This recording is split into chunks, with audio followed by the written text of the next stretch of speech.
we really need more young people to be upset about politics. I don't even care which side that you're on.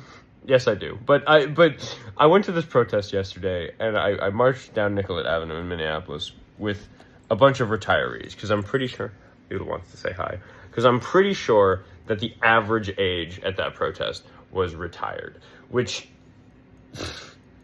okay, here's the problem. Most of what the government does is boring and necessary. 98% of what the government is up to is some boring shit that you don't even know about, but you totally need it to be happening to feel safe and live your life.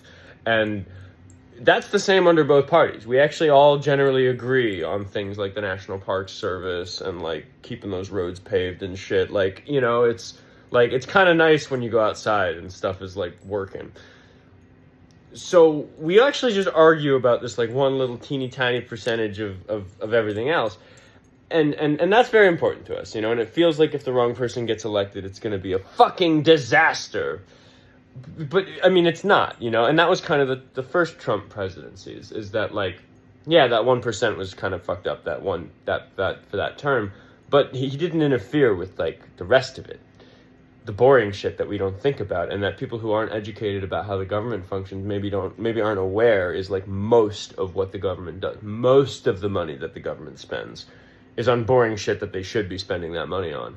So when we have a president like we do right now, or an administration like we do right now, where the checks and balances aren't being obeyed, the Constitution isn't being obeyed, that 99% of what the government is up to gets put at risk.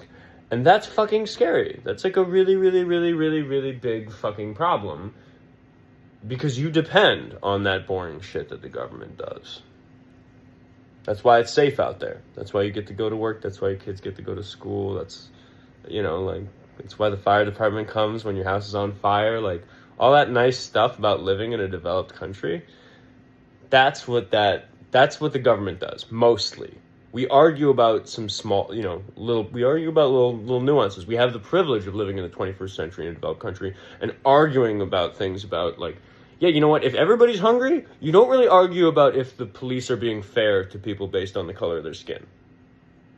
But we're not that hungry anymore. We kind of have enough food, for the most part. It's still a little bit of an issue.